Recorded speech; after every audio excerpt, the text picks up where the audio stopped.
Bonjour à tous et bienvenue dans le podcast Parlons Agriculture. Aujourd'hui, nous recevons un ingénieur agronome, le docteur Abdelaziz Rzali, expert indépendant dans la production d'avocats. Monsieur Rzali a commencé dans la culture de l'avocat en 2012 en prenant en main une ferme d'avocatiers dans la zone du Locos, au Maroc. Il a ensuite consolidé son expertise en Californie, aux États-Unis, avant de revenir au Maroc en 2016, date à laquelle il s'est spécialisé dans l'accompagnement de producteurs, notamment d'avocats au Maroc. Aujourd'hui, notre expert va partager avec vous son expérience dans la culture de l'avocat et apporter de précieux conseils à ceux qui envisagent d'adopter cette culture à l'avenir. Bonjour, Monsieur Rezali. Bonjour, Merci d'avoir accepté notre invitation. avec grand plaisir. Pouvez-vous vous présenter en quelques mots à nos auditeurs, s'il vous plaît? Je m'appelle Abdelaziz Razeli, un ingénieur agronome, PhD, expert agricole accrédité par le ministère de l'Agriculture au Maroc, agissant pour mon propre compte, travaillant sur des aspects relatifs à l'accompagnement technique et financier, soit des investisseurs intéressés par le monde agricole, soit des agriculteurs déjà dans le milieu agricole et pratiquant une spéculation. Et donc, j'agis sur le côté technique, tout ce qui est encadrement des agriculteurs, expérimentation, essai, suivi des itinéraires techniques et aussi financier. Et la partie financière concerne ce qu'on appelle les études des business plans, donc pour les investisseurs qui veulent investir dans le monde agricole. C'est ça, grosso modo, mon intervention dans le monde agricole ici au Maroc. Et on peut dire que vous êtes spécialisé sur la culture de l'avocat précisément. Très bonne question. Je ne suis pas spécialisé que dans les cultures d'avocat, je travaille sur plusieurs cultures, mais l'avocatier, j'ai une histoire spéciale avec l'avocatier qui a débuté en 2012. Quand j'ai pris les commandes d'une ferme d'avocatier dans la zone du Locos, c'est précisément à La Ouamra. Après, quand j'ai atterri aux États-Unis, j'avais eu l'opportunité de visiter la Californie. Et là-bas, il y avait beaucoup d'agriculteurs qui faisaient de l'avocatier. J'ai eu la chance de gagner davantage de l'expertise en côtoyant ces agriculteurs et en côtoyant le système de production des avocats aux États-Unis d'Amérique.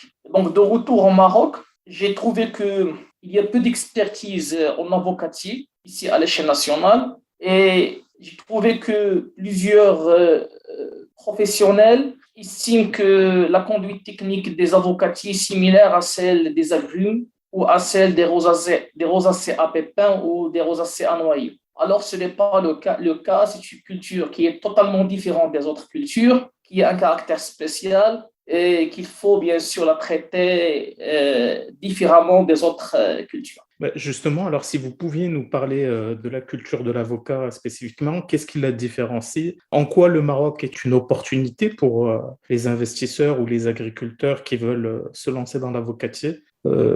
Si vous pouvez nous en dire plus. Bon, l'avocatie est une culture tropicale. Et quand je dis une culture tropicale, elle a des exigences spécifiques en termes de température, en termes de pluviométrie et aussi en termes de conduite technique.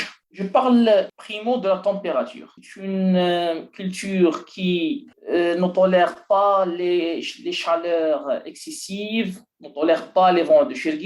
Il tolère des températures durant les moments où il fait chaud, des températures maximales de 30 degrés Celsius, alors qu'elle préfère des températures moyennes de 25 degrés Celsius. Et il tolère, durant les moments où il fait froid, des températures qui sont aux alentours de 7 degrés Celsius. Donc, ce qui fait que cette culture-là n'est pas comme les agrumes qui peuvent tolérer des températures relativement élevées, ou comme par exemple l'olivier qui peut tolérer des températures des fois allant jusqu'à 35-40 degrés Celsius durant les moments où il fait chaud. C'est une culture qui a cette spécificité qu'elle ne supporte pas un excès au niveau de la température. Donc, ça, c'est une donnée très, très importante si on veut produire de l'avocat.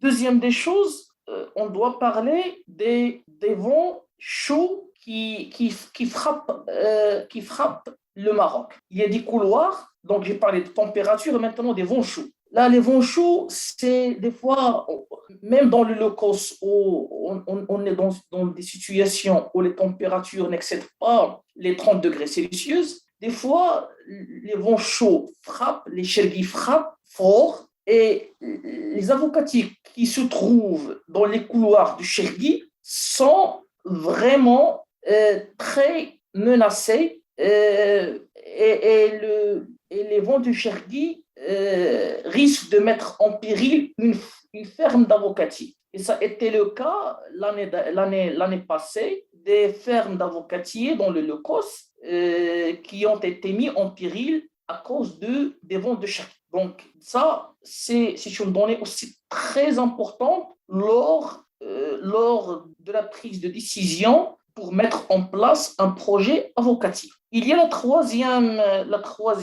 des choses, c'est la conduite technique. Et quand je dis la conduite technique, je fais allusion à la fertilisation et à l'irrigation. Donc, autrement dit, la fertigation. L'avocatier a un système racinaire qui n'est pas profond. Un système racinaire qui n'excède pas les 30 cm en profondeur. Et le choix des zones qui ont vraiment des sols relativement profonds et qui ne possèdent pas des dalles calcaires. Parce qu'une dalle calcaire qui se trouve à 30 cm au-dessus de la surface du sol va pratiquement mettre en péril un projet d'avocatie. D'accord. D'où l'intérêt d'être accompagné par un professionnel qui a cette expérience-là, d'accompagner les producteurs sur ces zones-là dès le début du projet. Vous avez parfaitement raison. Donc, quand un investisseur veut faire un investissement relatif à l'avocatier, primo, il doit faire ce qu'on appelle une étude de faisabilité. Et c'est quoi l'étude de faisabilité? On doit répondre à une question très simple. Est-ce que c'est faisable de planter l'avocatier dans un terrain donné, oui ou non? Donc, on doit répondre à cette question. Pour répondre à cette question, il y a plusieurs étapes à suivre. Sortie sur terrain, des analyses de l'eau, des analyses du sol, on élabore une matrice de risque et puis on sort avec une décision soit de foncer et donc de planter les avocatiers, soit de reculer. Et personnellement, ça m'est arrivé à plusieurs reprises où j'ai dit à l'investisseur, allez, il faut reculer, ce n'est pas intéressant de perdre son argent ici. Et aussi à plusieurs reprises où j'ai dit à des investisseurs, allez foncer, c'est intéressant de mettre son argent, d'investir son argent sur ce terrain. Et comme vous avez dit, donc, dans n'importe quel projet, spécifiquement pour l'avocatier qui est une culture très exigeante, il est indispensable d'opter pour une étude de faisabilité avant de prendre la décision d'investir. Bien sûr, le business plan vient après l'étude de faisabilité parce que ça ne sert à rien de monter un business plan alors que ce n'est pas faisable de mettre une culture dans une zone donnée. Mais une fois c'est faisable, donc on passe à la deuxième étape qui est l'élaboration des business plans et les calculs financiers, bien sûr, pour avoir une idée sur le coût du projet et sur la rentabilité du projet. Justement, alors la culture de l'avocat, elle prend de plus en plus d'ampleur, notamment au Maroc, mais pas seulement, dans divers pays aussi d'Afrique. Je pense au Kenya, par exemple, aussi. Est-ce que c'est vraiment une culture d'avenir pour nous au Maroc ou est-ce que c'est un effet de mode, j'ai envie de dire? Très bonne question.